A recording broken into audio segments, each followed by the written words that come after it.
Okay. Next question. What would you say to somebody who is transgender that wanted to join a fraternity or sorority? To the best of your knowledge.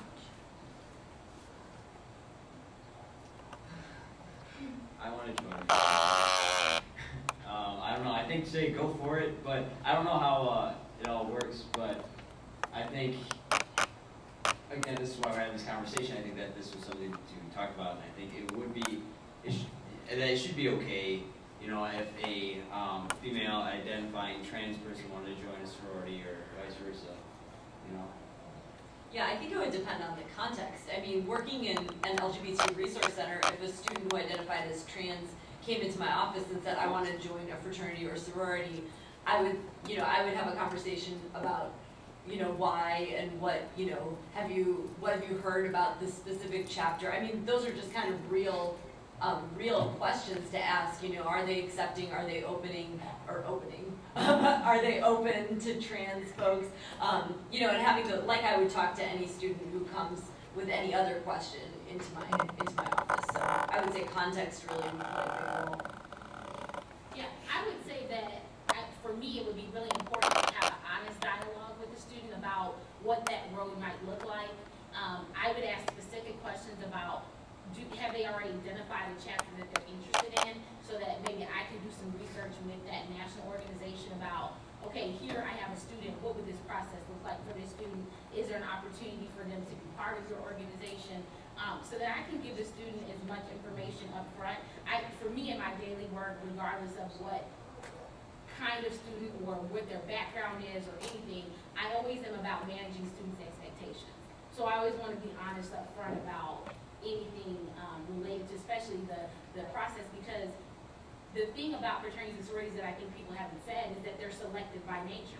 That's what they do. It's a selective process, and so they have a right to choose whoever they like to regardless. So they could fit, like when Jessica was talking about that, if a fraternity says this is what it means to be a man, someone could fit that criteria for them and they could still not select them.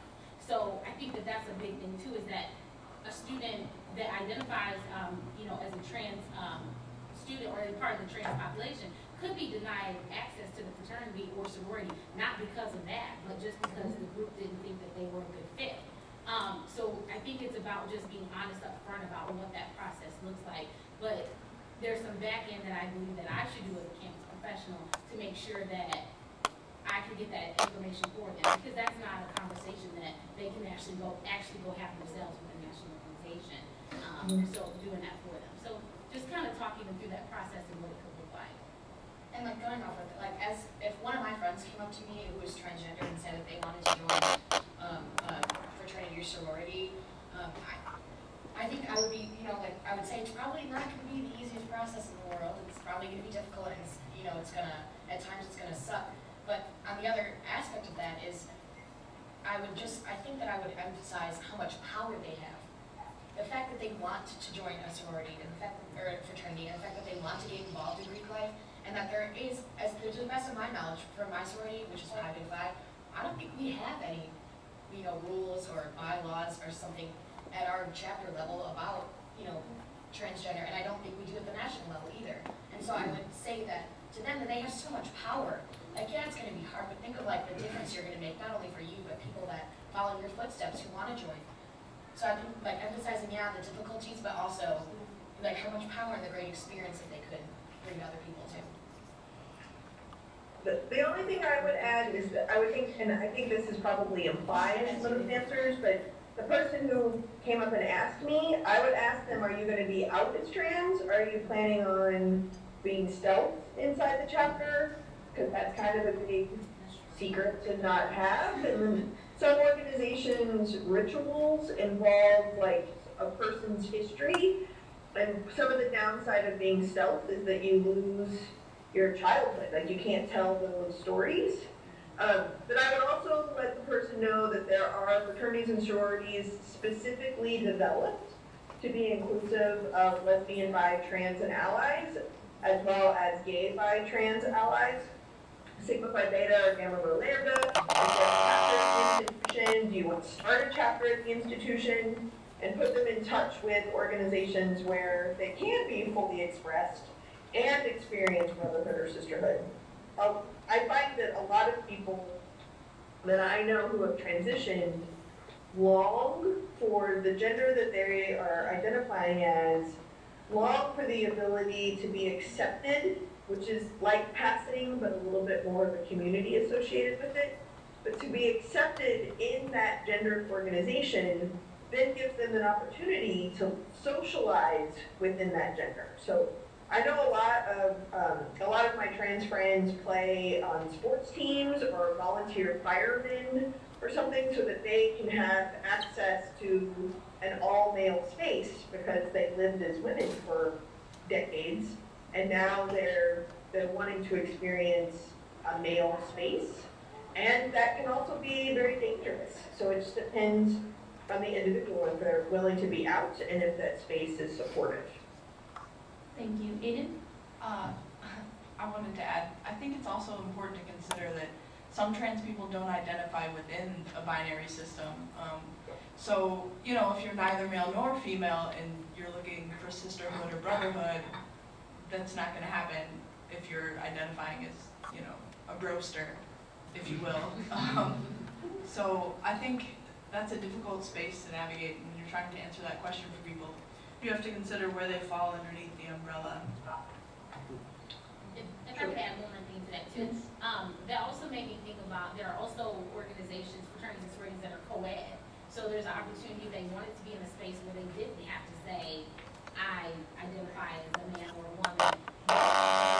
Organizations that have membership in both. And so, you know, for some of those I've seen where everybody's called a fraternity brother, some I've seen where they say, you know, sorority sister or both. So there is opportunities there as well, because I think about historically black fraternities and sororities and kind of how their existence came about because they were denied access at other places. And while that wasn't great that they were denied access, that was horrible, but look what came out of it. And we have, you know, 9 organizations, many who have been able to sustain themselves for 100+ years because of that moment that they weren't able to be there. So something really beautiful could come out of the oppression.